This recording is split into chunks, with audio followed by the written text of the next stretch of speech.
Så er det blevet tid til endnu en snak her i... Ha, det blev da en skør. Det er fordi min hjerne den kører på at finde noget nyt. Det kunne jeg ikke. Hej og velkommen alle sammen til endnu et afsnit. Det er virkelig sjovt, hvordan når ens intellekt forsøger at blande sig, så går det bare sjældent godt. Så hermed en intro fra et menneske, som er ligesom alle jer andre. Og velkommen til. Det er rigtig dejligt, at I har lyst til at lytte med endnu en gang. Ja, over til mig. Hej Over alle til dig. sammen. Over til mig, hej alle sammen. Jeg delte lige her til morgen med Anne, at en af vores meget sådan trofaste følgere igennem tiden, faktisk en kvinde, jeg kan godt sige hendes navn, fordi hun har lige lagt det her ud på Instagram her til morgen, sådan helt officielt, som hedder Line Dahlstrøm. Hun har et projekt, der hedder The No Project, som er sådan et lille sideprojekt, sådan ved siden af alt, hvad hun i øvrigt også laver, hvor hun er meget optaget af, hvad det sådan er, de tre principper udmønter sig i praksis sådan ude i det levede liv. Og hun har blandt andet været meget optaget af det her med vores nejer og vores jæger.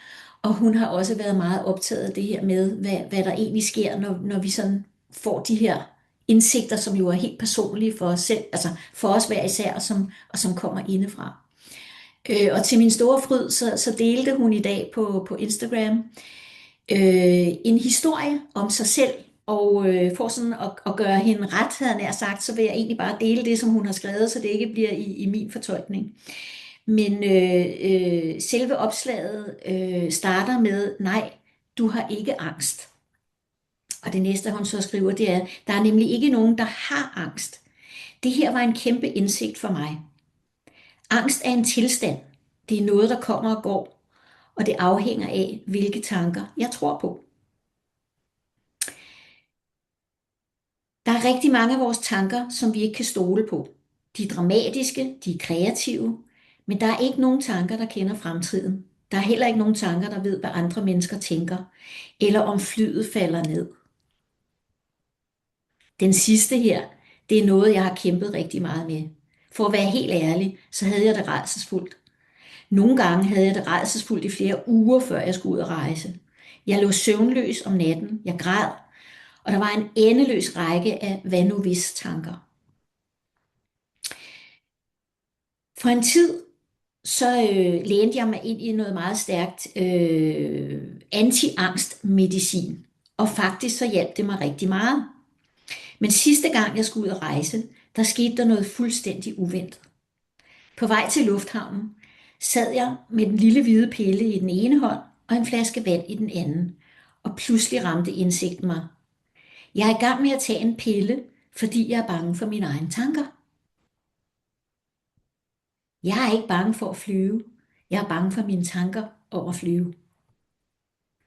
Mine tanker ændrer sig ikke uafhængig af, om det er farligt eller om det ikke er farligt. De er bare tanker. Pillen den røg tilbage i min lomme.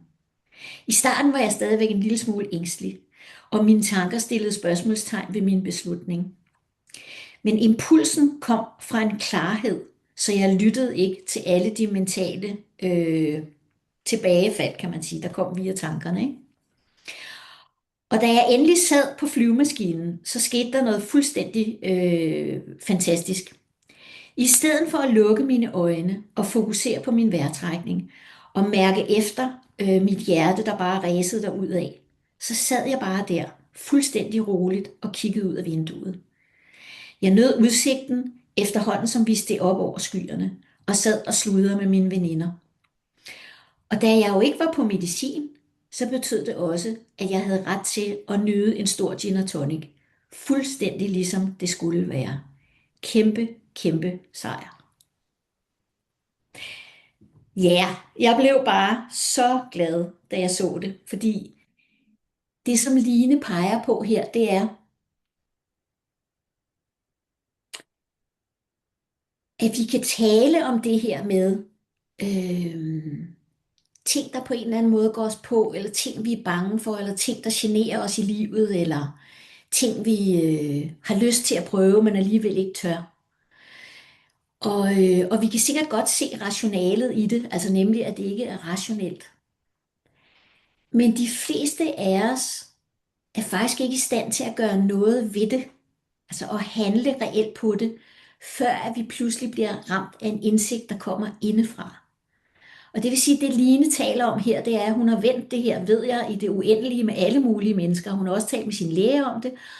Og så har han til sidst ligesom sagt, jamen prøv at høre, altså hvis det her det er 2 gange om året, herre Gud, altså, så får du lige en pille her af mig, og så tager du bare den et par timer, før du skal flyve. What's the problem? Og jeg havde sådan set sagt det samme til hende på et tidspunkt, da jeg mødte hende.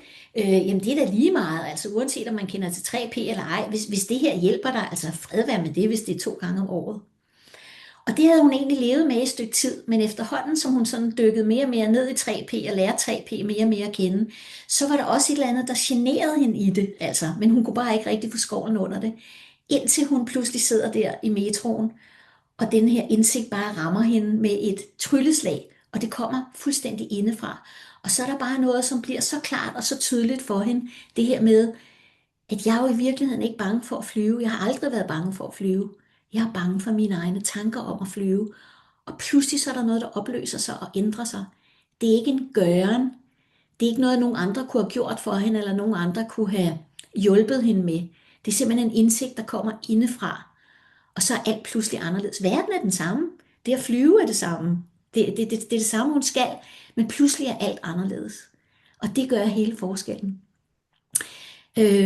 Og jeg fik bare lyst til at dele det med jer, fordi at det her jo er et officielt opslag, tænker jeg, så det må vi gerne for Line, fordi jeg bare synes, det er et virkelig smukt eksempel på det her med, at indsigter, det er ikke noget, vi kan presse frem, det er ikke noget, vi kan bestille, det er ikke noget, vi kan arbejde os hen imod, det er ikke noget, vi kan kæmpe for, det er noget, der kommer, når det kommer ud af det blå, havde jeg nær sagt. Pludselig, så er der bare noget, vi ved. Og det er for mig bare hele forskellen imellem det her med, hvad det er, de 3 principper peger på, og hvad, i hvert fald så vidt jeg ved, alle andre psykologiske retninger peger på, det her med, at det er ikke en gøren, altså det er ikke noget, vi skal arbejde på, det er ikke noget, vi skal træne, det er ikke noget, vi skal øve os i. Det er simpelthen en forandring, der kommer dybt indefra, fordi hele fokus på 3P er ikke, at der er noget, der skal tilføjes, men at der er noget, der skal falde væk. Der er nogle slør, der på en eller anden måde skal fjernes, og så pludselig så ser vi tingene mere klart. Det er så fascinerende. Det er så fascinerende, at det bare, at det kan ske. Og, og, og det jeg tænker, jeg ved ikke om det var det, hun sagde i opslaget, men jeg fik sådan en fornemmelse af det der med lige pludselig at se, altså om vi har angst eller ej, har ingen betydning for, om flyet styrter ned. Altså så angsten er fuldstændig ubrugelig. Den har ingen betydning, den har ingen effekt, den har ingen hjælp, den er ligegyldig. Så der er sådan noget i at se, men det kan vi ikke tænke os til. Vi kan godt tænke, det er lige meget. Jeg behøver ikke være bange. Det gør ikke nogen forskel. Men alt det der forsøg på at tænke det frem, det virker bare ikke. Altså det klinger bare hult. Vi kan godt fornemme, at det er bare os, der prøver at overbevise os selv om noget, vi ikke tror på. Men det er det der med at få erfaringer med, når det kommer indefra, så opleves det bare anderledes. Altså spontant. Bum, så er der noget, der forandrer sig. Og vi kom jo i virkeligheden til at snakke om det her med, når indsigten rammer, fordi at vi sad og snakkede, og i sidste gang vi skulle optage en podcast, der sad jeg og snakkede med Belinda i forhold til, at jeg har haft nogle problemer med min mave.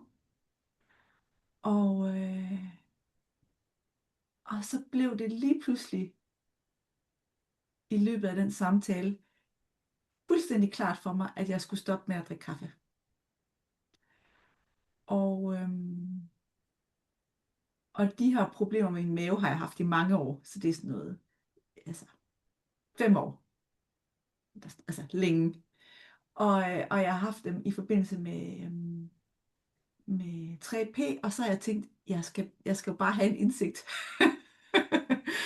Og jeg tror, at ligesom alle andre, så har jeg tænkt, jamen jeg kan lige prøve at gøre noget for at få et indsigt. Jeg kan lige forsøge, og er der nogen, jeg kan snakke med, og er der nogen, der kan hjælpe mig med at få en indsigt.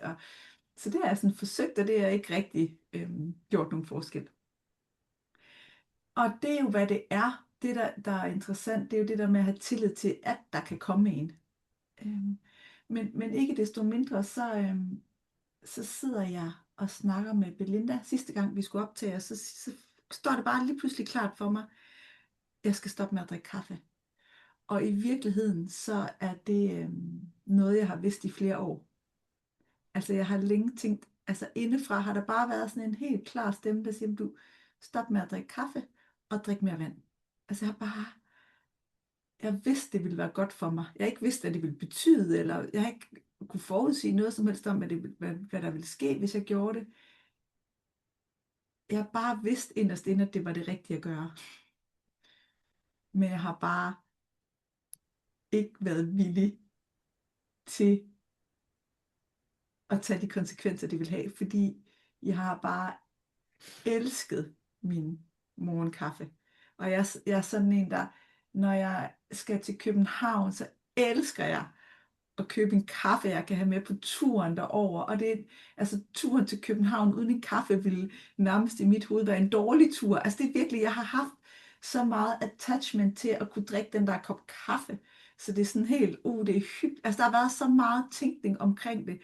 Positiv tænkning, men som jo på en måde også har gjort mig afhængig af kaffe, eller sådan attachet mig så meget til det, at jeg var faktisk ikke villig til at give slip på det, selvom jeg kunne mærke, at det ville være godt for mig. Øhm,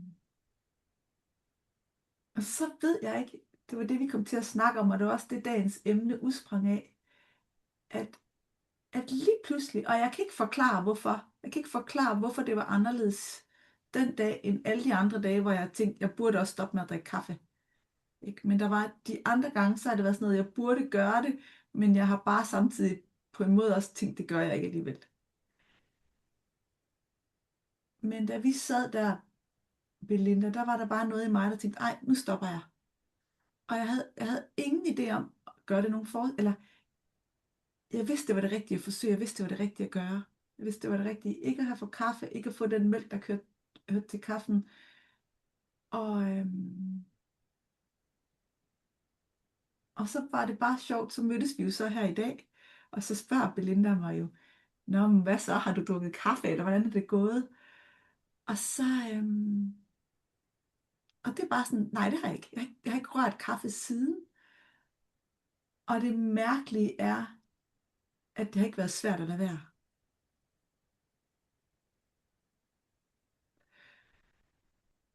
Og det er ikke fordi, jeg ikke har haft tanker om, ej, jeg har lige lyst til en kop kaffe, eller når min mand lige har lavet en morgenkaffen, at jeg ikke har tænkt, ej, den til. Altså, det er ikke fordi, jeg ikke har haft tanker om at have lyst til det, men på en måde har jeg bare vidst, men de tanker og den lyst er uden betydning, fordi jeg skal ikke have kaffe. Så det er ligesom om, at de tanker, det er bare irrelevant for det, jeg ved er rigtigt. Så, så det er jo sådan en sjov oplevelse af, og det har jo haft betydning for min mave, kan jeg jo se. Allerede nu kan jeg se, Gud, det har gjort en forskel. Og det, vi, det jeg lige vil prøve at pege på i det her eksempel, det er jo det der med, hvor det var ikke en ny tanke, at jeg skulle stoppe med at drikke kaffe. Den har jeg jo tænkt 2 år, ikke? Jeg vidste det godt, men jeg var bare ikke villig til det. Så, så det der med, og hvis jeg var forsøgt at prøve at lade være, så tror jeg, det var blevet et battle. Altså inde i mig, og nu lader jeg være, ej, jeg har også lyst, ej, nu kan jeg lade være, ej, jeg har også lyst. Det var blevet det der, den der mentale kamp, fordi jeg var egentlig ikke afklaret med, om jeg var villig til at gøre det eller ikke gøre det. Men når det lige kommer indefra, så er det så simpelt, at det bliver let. Og det tror, det er det, vi prøve at pege på, at vi kan ikke putte det ind i os selv udefra. Vi kan ikke tænke os til det, men indsigten, eller det er bare en ny tanke, eller det er en afklarethed, den kommer til os alle sammen indefra. Og vi kan godt være utilfredse med, hvor lang tid det kommer, den varer.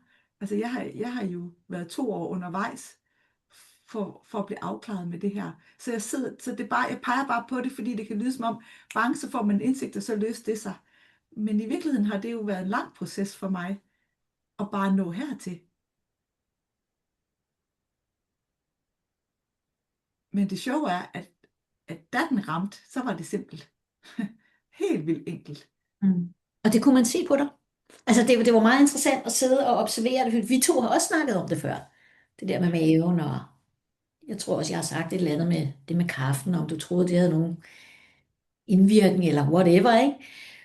Men det var bare så tydeligt lige der, at den ramte så rent, så der var ikke en masse ord. Du kiggede bare på mig, så sagde du, jeg holder op med at drikke kaffe. Og så var der ikke flere ord. Der blev sat et punktum, der var ikke nogen kommaer. Og det var bare helt tydeligt, at det kom indefra, og det var en indsigt. Og der var ikke nogen tanker om, hvordan, eller hvordan bliver det, eller kan jeg nu, eller åh nej, så må jeg altså noget. Den var fuldstændig ren. Det var i hvert fald min oplevelse. Og det er det, der er så interessant. Det er, at for mig, så er det jo, altså i den battle, der er inde i vores sind, kan man sige, med det her, åh nej, og hvad nu hvis, og på den ene side og på den anden side, og kan jeg, og hvad vil det så medføre, og togtur til København, og hvordan bliver det nu, alt det her. Det er den battle, som du siger, det er den kamp. Det er jo der i lidelsen ligger. Det er, når det bliver en mental konstruktion, når det bliver noget, der kommer fra vores intellekt, fordi det ikke er noget, der kommer indefra. Det er på en måde noget, vi forsøger at tænke frem. Nå, men det vil nok også være godt, fordi... Og så kommer der alle mulige argumenter for og imod, ikke? Altså det modsatte, havde jeg nær sagt. Men det er jo der i lidelsen ligger. Fordi når indsigten først rammer, og som du siger, den kan være lang tid undervejs, så ophører lidelsen, fordi det kommer et andet sted fra. Altså, så er der ikke nogen diskussion. Der er ikke noget for og imod. Der er ikke noget, jamen hvad nu hvis. Det er bare, det er sådan her, det er. Punktum. Ikke? Og et virkelig godt eksempel, og jeg har muligvis delt det før. Jeg tror, det er nogle år siden. Men det er bare et virkelig godt eksempel på det her. Det er, at jeg på et tidspunkt havde en klient, en ung kvinde, der var alene med sine børn. Og hun havde voldsomt meget angst, da vi startede vores samtaler. Og en del af hendes historie handlede om, at hun havde været i et forhold til børnenes far, hvor hun igennem mange år havde været udsat for psykiske overgreb, kan man sige. Altså ret voldsomme psykiske overgreb. Og hun var ikke i stand til at komme ud af det der forhold. Hun var ikke i stand til at forlade det, og havde jo ligesom prøvet alt, hvad hun nu kunne, for på en eller anden måde at få forholdet på rette spor og så videre, også for børnenes skyld, men uden held. Og igennem flere år, der havde både hendes familie og hendes veninder og så videre sagt til hende, prøv at høre, du bliver simpelthen, du skal ud af det der forhold, og vi skal nok hjælpe, og du kan bo hos os, og du skal ikke tænke på økonomi, altså du skal bare, vi skal nok hjælpe dig med at komme væk og så videre. Men hun kunne ikke. Altså det var simpelthen ikke en mulighed for hende, hun kunne ikke se sig ud af det. Og havde også voldsomt meget tænkning omkring det, og i sagens natur også medførte det også rigtig meget angst hos hende. Indtil pludselig en dag, hvor hun så siger til mig, og jeg kan ikke forklare dig, hvad det var, men det ramte mig simpelthen bare som et godstog. Det var, jeg skal væk herfra. Og der var ingen tænkning med, hvordan skal det gå, og kan vi klare os, og hvad vil det betyde for børnene, og hvad nu hvis og alt det her. Så hun sagde, i løbet af en halv time, der havde hun pakket sig selv og børnene, og så var hun ude, og hun har aldrig set sig tilbage. Og det viser bare det her med, at når vi gør sådan nogle ting her, så er det nødt til at være noget, der klinger rent inden i os, noget som kommer indefra via intuition, mavefornemmelse, sjette sans, det som vi jo også kalder visdom. at andre mennesker kan af alle mulige sådan kærlige og medfølende og gode årsager forsøge at flytte os et sted hen, fordi det udefra set ser helt forkert ud, og jamen, du kan jo ikke, og nu skal vi nok, og alt det her. Men før det her på en eller anden måde lander i os indefra, så vil jeg næsten våge den påstand, at så er det faktisk ikke muligt, fordi der igen er den her battle, og der opstår lidelse, og vi kan slet ikke se os ud af det, fordi vi har ikke klar tænkning, der gør, at vi på en eller anden måde ved, at det her er det rigtige, og det skal nok gå. Jeg ved ikke hvordan, jeg ved bare, det er det her, jeg skal. Ikke? Det er en kæmpe forskel. Så det er igen det her med at pege på, jeg taler rigtig meget med mine klienter om det, det her med, at vi kan ikke bestille indsigter. Vi kan ikke tænke, "Nå, men nu vil jeg gerne have en indsigt omkring det her med at drikke kaffe. Eller nu vil jeg gerne have en indsigt omkring, hvordan kommer jeg ud af det her forhold. Eller nu vil jeg gerne have en indsigt om, hvordan holder jeg op med at bide negle. Eller du ved, det kan jo være hvad som helst. Men når først vi har fået øje på det her med, hvordan systemet fungerer, hvordan vores psykologiske oplevelser er lavet, og der begynder at falde mere ro over os og vores tænkning og vores nervesystem, så er der ofte en grobund for, at det på en eller anden måde, at jorden er gødet for, at der er noget, der kan komme indenfra. Ikke altid, for eksempel i den her kvindes tilfælde, kan man sige, det var jo ikke, fordi der var faldet ro på, men der var bare et eller andet, der pludselig stod så klart for hende og blinkede i næren, ikke? Så der var ikke andre muligheder, det var bare sådan, det var, ikke? Ja. Det er sjovt, fordi jeg havde ikke tænkt det her med kaffen som en indsigt. Altså for mig var det var bare noget, der skete, som gav mening at gøre. Så det var egentlig først, da vi snakkede om det, at det gav mening at tænke. I hvert fald giver det mening, det der med, fordi når du sidder og snakker, der dukker helt enormt mange eksempler op på folk, jeg har snakket med, der når det er kommet indefra, så er de så afklaret, at de bare handler. Altså det er jo egentlig en ret vild ting, at man bare i kraft af en tanke indefra pludselig ved, jeg skal gå fra det her, eller jeg skal sige op, eller jeg skal, hvad det nu er,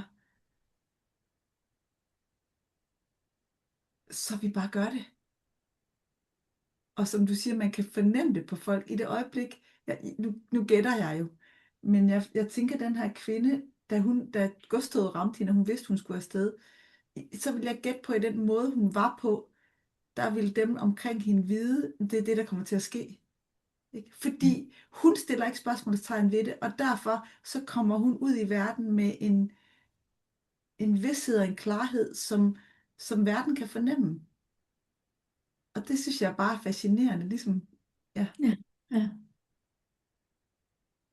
Jeg får lige lyst til at dele her. Jeg havde en samtale her den anden dag med en kvinde, som var i et, altså på en måde fuldstændig fint parforhold med børn og karriere og hvad ved jeg. Men sådan over tid var det sådan blevet mere og mere sådan passionsløst. Det var nærmest blevet sådan en slags familiefabrik, sådan lidt et arbejdsfællesskab på en eller anden måde. Men, og tingene fungerede, og det var ikke fordi de sådan skændtes eller havde det dårligt med hinanden eller noget,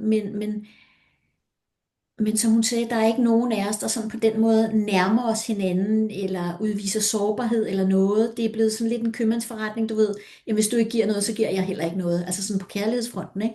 Og det havde vi en virkelig, virkelig fin og lang samtale omkring, som også gav mening i forhold til sådan nogle andre erfaringer, hun havde omkring kærlighed. Øhm, og noget af det, jeg sådan pegede på i samtalen, det var det her med, at vi jo alle sammen altid gør vores bedste. Altså ud fra, hvad vi ved, og hvor vi står hen i livet, og hvad vi har været igennem, og hvad for nogle tanker vi lige har i nuet, og så videre, så gør vi alle sammen vores bedste. Og noget af det, jeg sådan sagde til hende, det var, måske kunne du se på din mand med lidt mere milde øjne. Og så sprang tårerne bare frem i øjnene på hende, ikke? Fordi der var jo en længsel, en dyb længsel efter sådan connection. Altså, hun ville jo gerne, men hun kunne bare ikke finde ud af ligesom at række ud eller tage det første skridt, og tydeligvis kunne han heller ikke det samme, vel? Og så siger hun så til mig, nå, okay, men hvad skal jeg så gøre, når jeg kommer hjem? Og så siger jeg, det ved jeg så ikke, så altså, det har jeg ikke nogen anelse om. Altså, jeg kender jo ikke din mand eller jeres forhold eller noget, så det er ikke, det her, prøv at se det som en ikke-gøren. Prøv at, prøv at se det som, at nu har vi talt, og der er noget, som måske er blevet lidt mere tydeligt for dig, der er noget, du måske ser på en lidt anden måde, du har måske fået lidt mere klare tanker og så videre. Så måske kunne du bare sådan have den blødhed også i forhold til dig selv, at du bare sådan venter og ser, hvad der sker herfra.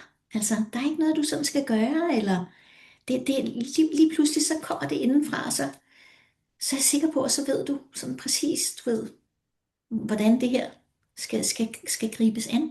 Og der er ikke nogen, der ved, hvornår eller hvordan eller noget, men prøv bare at give det lidt tid. Det er sådan, det er en proces, det her, ikke?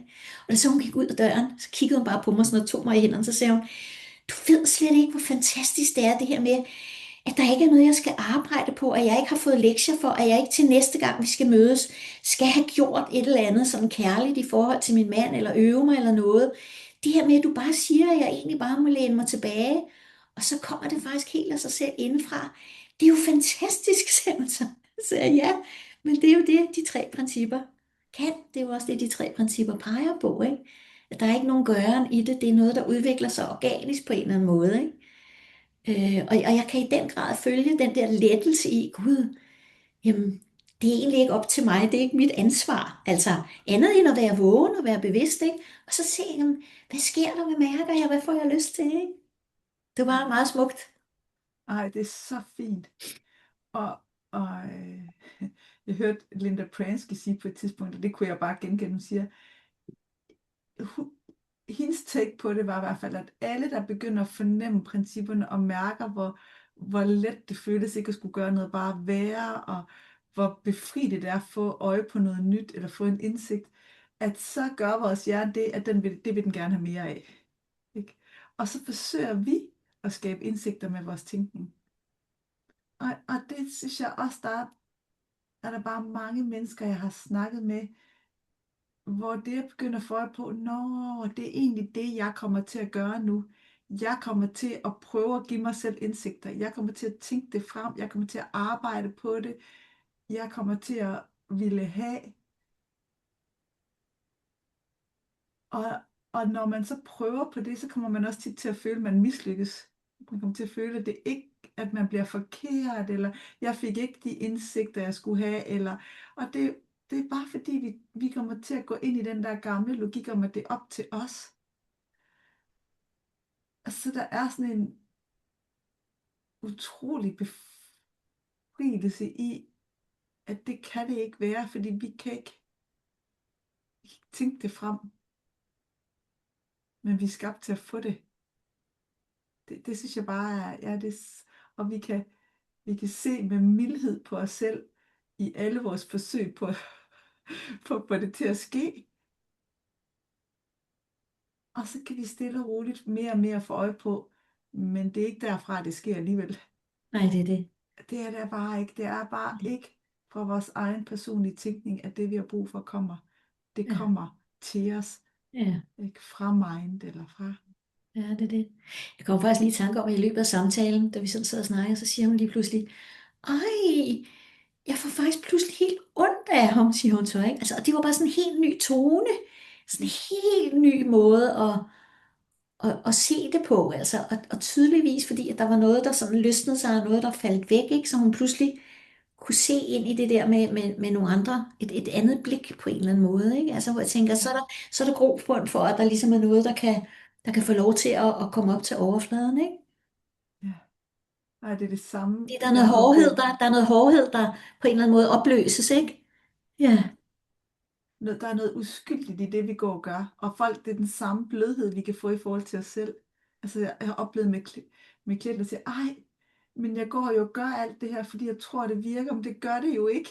Eller nej. sådan, men det er derfor, jeg har gjort det. Altså, der er sådan en, jeg forstår, hvorfor jeg har gjort det. Altså, der er sådan en omsorg i, det forstår jeg godt. Eller sådan, den der, ja, mildhed og omsorg er bare altid rar. Altså, Ja, ja. Ja. Så tak for kaffe, får jeg lyst til at sige. Tak for kaffe. Ja. Og tak for i dag, tror jeg. Ja, Ikke? tak. Jo, det tænker jeg. Tak, fordi I endnu en gang stillede ind på os og lyttede med. Det er vi virkelig taknemmelige for. Og jeg får bare lyst til igen, hvis I har lyst til at dele, eller anmelde, eller like, så betyder det faktisk noget for os. Så det vil vi til alle jer, der tager jer tid til det, så vil vi bare sige tusind tak. Ja. Tak for i dag, og have det godt. Hej.